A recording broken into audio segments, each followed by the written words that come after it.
വിഴിഞ്ഞം തുറമുഖ പദ്ധതിക്ക് നൽകുന്ന ധനസഹായം കേരളം തിരിച്ചടച്ചേ മതിയാകൂ എന്ന നിലപാടിൽ ഉറച്ച് കേന്ദ്ര സർക്കാർ. വൈബിലിറ്റി ഗ്യാപ് ഫണ്ട് ദീർഘകാല വായ്പയായി പരിഗണിക്കരുതെന്ന സംസ്ഥാന സർക്കാരിന്റെ ആവശ്യം തള്ളി കേന്ദ്ര ധനമന്ത്രാലയം മുഖ്യമന്ത്രിയുടെ ഓഫീസിന് കത്തയച്ചു. VGF തിരിച്ചടവ് സംസ്ഥാന സർക്കാരിന് വൻ സാമ്പത്തിക ബാധ്യതയുണ്ടാക്കുമെന്ന വാദം പൂർണ്ണമായും തള്ളുകയാണ് കേന്ദ്രം. അടിസ്ഥാന സൗകര്യ വികസനത്തിൽ സ്വകാര്യ നിക്ഷേപം പ്രോത്സാഹിപ്പിക്കുന്നതിന്റെ ഭാഗമായി സാമ്പത്തികമായി ലാഭമില്ലാത്ത പദ്ധതികൾക്ക് നൽകുന്ന കേന്ദ്ര സഹായമാണ് VGF അഥവാ വൈബിലിറ്റി ഗ്യാപ് ഫണ്ട്.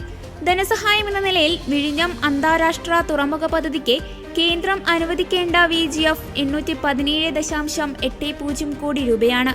ഇത് അനുവദിക്കണമെങ്കിൽ ഭാവിയിൽ തുറമുഖം ലാഭത്തിലാകുമ്പോഴുള്ള മൂല്യം കണക്കാക്കി തുക തിരിച്ചടയ്ക്കണമെന്നാണ് കേന്ദ്രം കേരളത്തോട് ആവശ്യപ്പെടുന്നത്. തൂത്തുക്കുടി അടക്കമുള്ള തുറമുഖങ്ങൾക്ക് ധനസഹായം അനുവദിച്ച കേന്ദ്ര സർക്കാർ കേരളത്തോട് മാത്രം കാണിക്കുന്ന വിവേചനത്തിൽ സംസ്ഥാന സർക്കാർ കടുത്ത അതൃപ്തി അറിയിച്ചിരുന്നു. 817 കോടി പലിശ സഹിതം തിരിച്ചടയ്ക്കുമ്പോൾ 12,000 കോടിയോളം വരുമെന്നും വർഷങ്ങൾക്ക് ശേഷം മാത്രം വരുമാനം കിട്ടിത്തുടങ്ങുന്ന പദ്ധതിക്ക് ഇത് വലിയ ബാധ്യതയാകുമെന്നുമാണ് സംസ്ഥാന സർക്കാർ അറിയിച്ചത്. ഇക്കാര്യം മുഖ്യമന്ത്രി നേരിട്ട് കേന്ദ്ര സർക്കാരിനെ അറിയിക്കുകയും ചെയ്തു.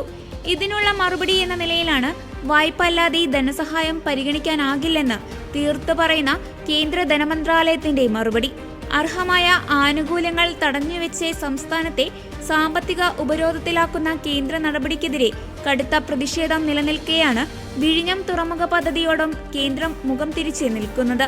പദ്ധതിക്ക് ചിലവ് വരുന്ന 8,867 കോടി രൂപയിൽ 5,595 കോടിയാണ് സംസ്ഥാന സർക്കാർ മുടക്കേണ്ടത്.